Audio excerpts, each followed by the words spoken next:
तो यार ये वीडियो इंपॉर्टेंट होने वाला है उन सभी बच्चों के लिए जो सीसैप काउंसलिंग में पार्टिसिपेट करना चाहते हैं, जिनको राउंड 5 तक जोसा में सीट अलॉट हुई है, नहीं अलॉट हुई है, कौन कौन एलिजिबल है, कौन नहीं एलिजिबल है, सारी अपडेट आ गई है सीसैप के पोर्टल पे। हम इस वीडियो में सारा डिस्कशन कर रहे होंगे कि लाइक कौन कौन एलिजिबल है सीसैप में और क्या कैसे फीस आपको पे करनी है, कैसे रजिस्ट्रेशन करना है।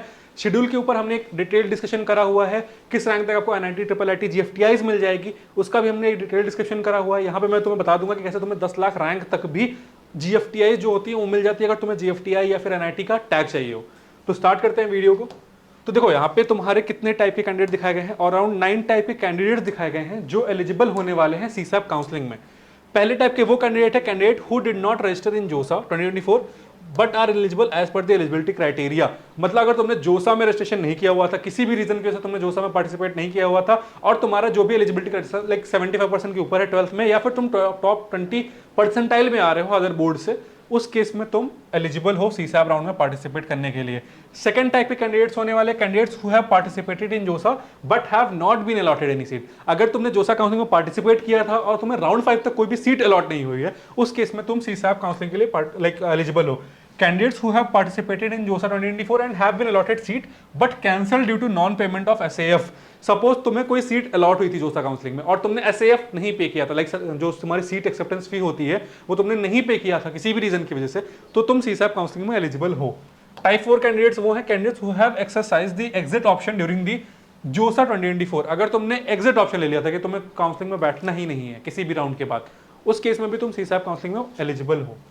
टाइप 5 कैंडिडेट की बात करें तो candidate who have participated in जोसा 2024 and have been allotted seat in any IIT and later their seat have been cancelled, they have withdraw और they have taken admission therein. मतलब अगर तुम्हें कोई भी आईआईटी अलॉट हुई थी, ठीक है, और तुमने एडमिशन ले लिया है या फिर विथड्रॉ कर लिया है, या फिर किसी रीजन की वजह से तुम्हारा एडमिशन कैंसिल हो गया था, लाइक सपोज तुम्हारे पास डॉक्यूमेंट वगैरह नहीं रहे होंगे, उस केस में भी तुम सीसैप काउंसलिंग में एलिजिबल होने वाले हो।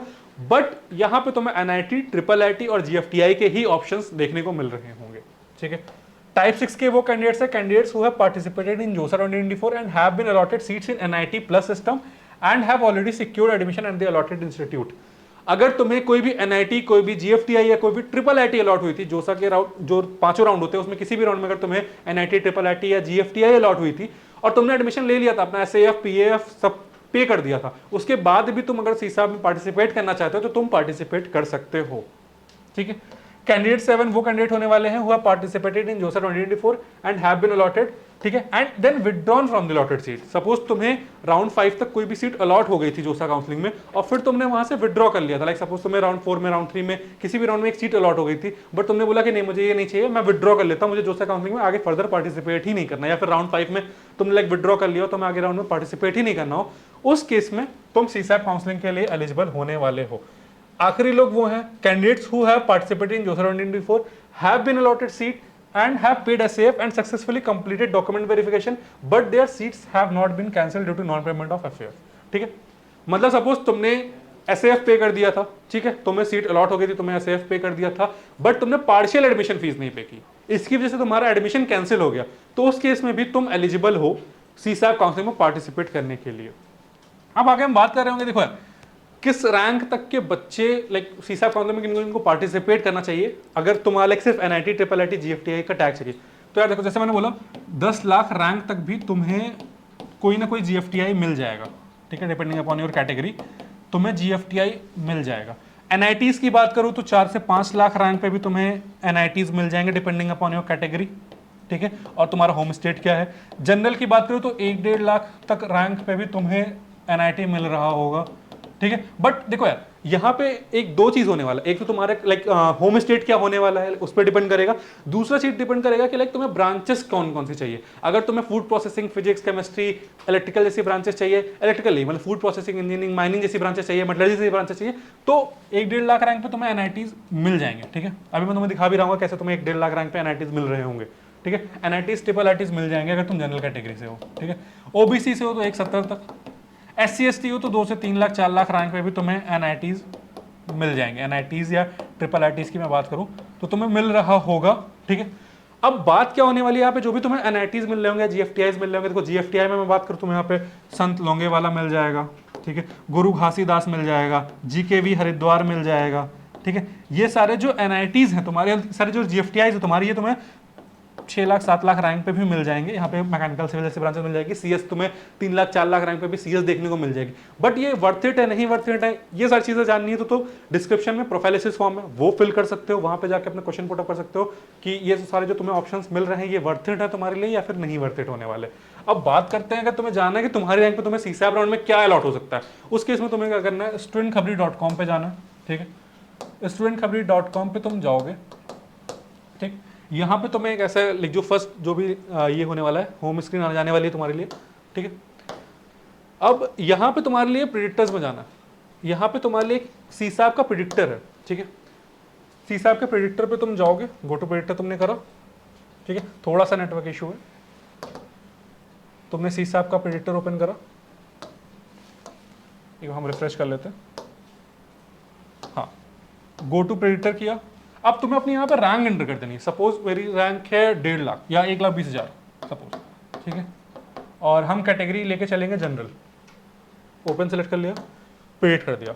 अब देखो NIT श्रीनगर तुम्हें मिल रहा होगा, बट यहाँ पे देखो अगर तुम NIT श्रीनगर की मेटलर्जी ब्रांच देख रहे हो, तुम्हें अदर स्टेट से हो तो NIT श्रीनगर में तुम्हें मेटलर्जी ब्रांच तुम्हें मिल रही होगी, तुम किसी भी स्टेट से बिलोंग कर रहे हो, जम्मू कश्मीर से हो या फिर लद्दाख स्टेट से हो तो तुम्हें ये सारी ब्रांचेस, इलेक्ट्रिकल हो गया, मैकेनिकल हो गया, केमिकल हो गया, ये सारी ब्रांचेस मिल रही होंगी। बिट मेसरा के जो भी लाइक क्वांटिटेटिव इकोनॉमिक्स या प्रोडक्शन, बायोटेक, सिविल इंजीनियरिंग जैसी ब्रांच है, अगर तुम होम स्टेट से बिलोंग कर रहे हो, लाइक उसके झारखंड से बिलोंग कर रहे हो, तो तुम्हें बिट मेसरा की ये सारी ब्रांचेस मिल जाएगी। फिर इसके बाद तुम्हारे पास ऑप्शन आता है NIT मणिपुर का, NIT मणिपुर में मैकेनिकल, सिविल, कंप्यूटर साइंस भी मिल रही होगी अगर तुम होम स्टेट से बिलोंग कर रहे हो। अदर स्टेट से बिलोंग कर रहे हो तो तुम्हें मैकेनिकल इंजीनियरिंग जैसी ब्रांचेस देखने को मिल जाएंगी, ठीक है। अब क्या होने वाला है, देखो इस अभी CSAP को तुम्हारी एक सीट वैकेंसी आने वाली है, ठीक है, कि सीट वैकेंट कौन कौन सी हैं, किस इंस्टीट्यूट में, किस NIT में, किस GFTI में, किस IIIT में कितनी कितनी सीटें लाइक वैकेंट होने वाली है। उसके बेसिस पे तुम्हें अपनी चॉइस फिलिंग करनी होगी, ठीक है। इंपॉर्टेंट होता है चॉइस फिलिंग तुम्हारी, कि तुम चॉइस फिलिंग कैसे अपनी कर रहे होते हो, ठीक है। क्योंकि बहुत बार चांसेस होती है कि देखो CSAP थोड़ा सा लाइक एक लक बेस्ड कह लो या एक गैम्बलिंग कह लो होता है, क्योंकि यहाँ पे अगर तुमने एक बार सीक्वेंस डाल दी अपनी तुम चेंज नहीं कर पाओगे। इसके अगर तुम्हें सीट अलॉट हो गई राउंड 1 में, ठीक है, तो तुमने ऑलरेडी 40,000 का अमाउंट पे किया हुआ है, ठीक है, 40,000 का अमाउंट पे किया हुआ है। अब तुम्हें अगर यहाँ पे सीट अलॉट हो गई तुम विड्रॉ नहीं करते हो, ठीक है, या सही अलॉटमेंट तुम्हें राउंड 1 में नहीं होता है, तो तुम्हें राउंड 2 में क्या होता है कि अगर तुम्हें राउंड 2 में तुम पार्टिसिपेट करते हो और राउंड 2 में तुम्हें सीट अलॉट हो जाती है, उस केस में क्या होता है कि तुम्हारी ये 40,000 अगर वो तुम सीट नहीं एक्सेप्ट करते हो, उस केस में तुम्हारा जो भी 40,000 का अमाउंट होता है वो रिफंड नहीं आता है, ठीक है। तो तुम्हें इस चीज का बहुत ध्यान देना है कि जो भी तुम IF पे कर रहे होगे, अगर तुमने राउंड 2 में लाइक विड्रॉ राउंड 1 में विड्रॉ नहीं किया तो राउंड 2 में वो तुम्हारा रिफंड नहीं हो रहा होता। इसलिए इंपॉर्टेंट होता है कि राउंड 1 में ही सीट अलॉट अच्छी करवा लेना, ठीक है। राउंड 1 में ही जो बेटर ऑप्शन हो तुम्हारे लिए वो अलॉट कैसे होगा, उस केस में तुम्हें चॉइस फिलिंग अपनी अच्छे से करनी होगी। जो भी वैकेंट सीट आएगी, अगर तुम्हें लगता है कि तुम्हें किसी एक्सपर्ट से या किसी ऐसे बंदे से लाइक अपना चॉइस फिलिंग करवाने की जरूरत है जो ऑलरेडी 6 साल 7 साल से CSAP की काउंसलिंग लाइक करवा रहा हो बच्चों के, तो उस केस में तुम क्या कर सकते हो, तुम इस नंबर पे कांटेक्ट कर सकते हो, ठीक है। ये व्हाट्सएप ऑनली नंबर होने वाला है, ठीक है। यहाँ पे तुम्हें सिर्फ और सिर्फ व्हाट्सएप करना है, ठीक है। ये तुम्हारी मेंटरशिप सपोर्ट होने वाली है, ये पेड होने वाली है, डेफिनेटली ये पेड होने वाली है, क्योंकि यहाँ पे देखो एक एक्सपीरियंस जो होते हैं, लाइक एक्सपीरियंस जो एक्सपर्ट्स होते हैं वो तुम्हारी यहाँ पे काउंसलिंग कर रहे होंगे, वो तुम्हारी चॉइस फिलिंग कर रहे होंगे प्रॉपर्ली कि कैसे बेस्ट चॉइस फिलिंग क्या होने वाली है तुम्हारी रैंक पे, तुम्हारी प्रोफाइल के अकॉर्डिंग। तो इस नंबर पे तुम व्हाट्सएप कर सकते हो। बाकी कोई भी क्वेरी आ रही है वो तुम यूट्यूब के कमेंट सेक्शन में डाल दो, हमारी टीम ट्राई करेगी उसका रिप्लाई करने का। और कोई डाउट है तो प्रोफाइलिसिस फॉर्म बायो डिस्क्रिप्शन में दिया गया है, उसको फिल कर सकते हो। यूट्यूब पे हमें तब तक के लिए सब्सक्राइब कर लो। I hope you like this video. For more such videos, keep watching our channel. And do not forget to like, share and subscribe.